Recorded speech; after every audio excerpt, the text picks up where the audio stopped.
There was drama at the entrance of a courtroom where the Edo State Governorship Election Petition Tribunal were sitting as youth leaders of a ruling All Progressive Congress (APC) chased out private security men believed to have been contracted by the governorship aspirant of a PDP in the just concluded Edo governorship election. The drama started at the corridor leading to the courtroom when the ABC youth leaders and their supporters were prevented from gaining access before they mobilized their supporters to chase the security men who were dressed in black. I really commend the PDP governorship aspirant for doing this because he knows already that this might go left. He knew the security challenges. He knew that, the thugs who probably attacked the tribunal before might come back. So I think that is, part of the reason why he decided, to contract private security. The police cannot be relied upon. Even Nigerian army cannot also be relied upon. They were the ones that were used for the election in Edo State to start with. Our Nigerian police, our Nigerian army, they all hold allegiance, to the ruling party. So no other thing. Their common goal is for them to do what their paymasters is asking them to do. Their common goal is to obey their paymasters. So he knew ahead that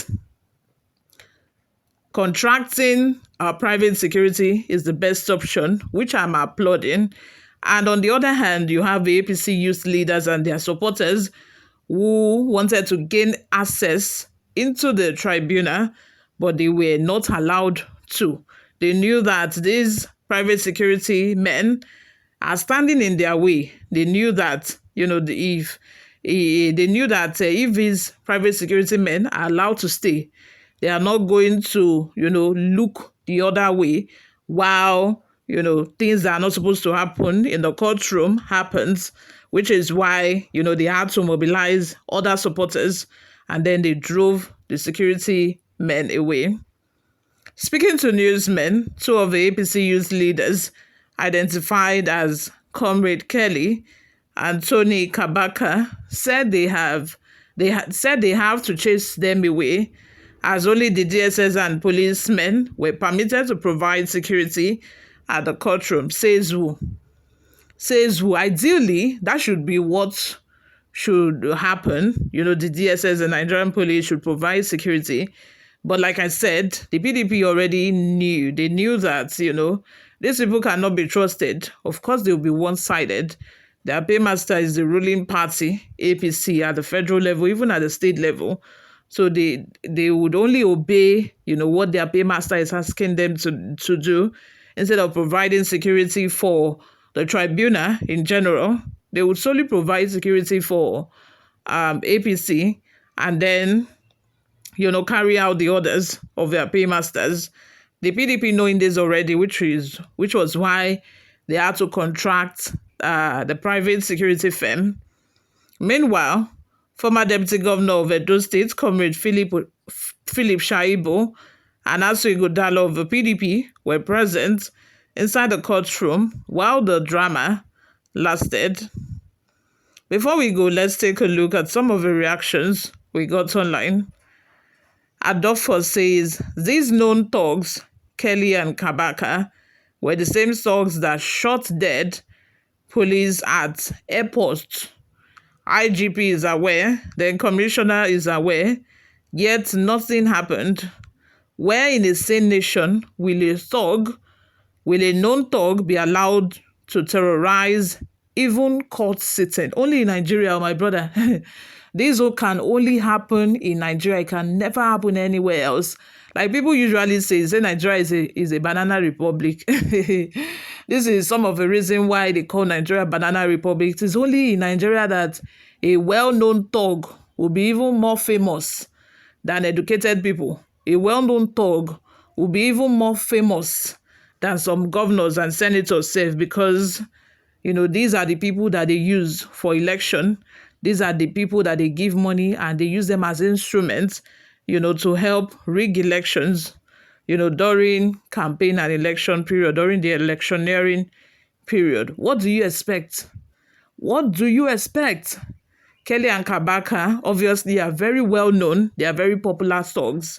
And no matter what they do, they seem like the Nigerian the Nigerian police are not even looking to arrest them or do anything about all of their crimes and atrocities.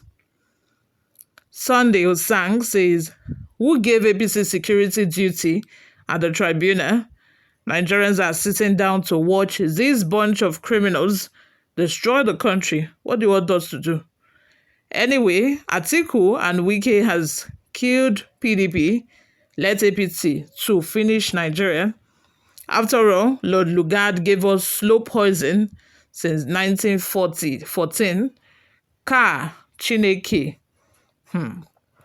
David Fubara says, would it not be appropriate to shift this tribunal to Abuja to avoid loss of life? My brother, I think you are right too, because the way this tribunal is going, it seems like they might not finish the tribunal in Edo State. It might be shifted to Abuja last, because it seems like there are some people that are very desperate that they do not want the tribunal to even hold at all.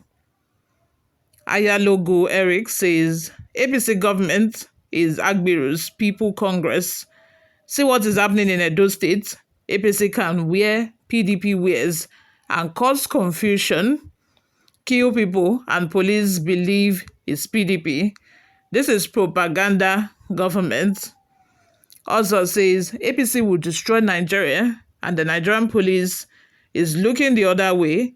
APC can never win any free, fair, and credible elections in Nigeria because it is evil, and that's why it resorts to thuggery and killings. Frederick Isse says the IGP is a supporter of APC SS's in thuggery and other insecurity practices in Edo State, a situation where APC known criminals are escorted and protected to venues of their evil actions with impunity, but they are not bigger than God. Tony Kabaka is a notorious brutal thug. He is not a stranger to Edo Police Command. So what was Kabaka's mission at the tribunal? Please tell us. What was that those thugs, the two thugs, Kabaka and Kelly, what were they doing at the tribunal? Are they a member of PDP or they are members of APC? Which is it? Where do they belong? Because they have no purpose at the tribunal. What are they doing there? Elin Emeka says APC are members of darkness. They don't want the truth exposed. Olufemi Olugbode says the IGP must provide adequate security for the tribunal to hold while elders of the APC reign in their thugs. Recall that Oshiomhole won his case against Osumbo as an ACN gubernatorial candidate when the late Yar'Adua of the PDP was president. You all, let's have your thoughts and opinions in the comment section. Thank you very much for always listening and watching. I will see you all in my next video. Bye for now.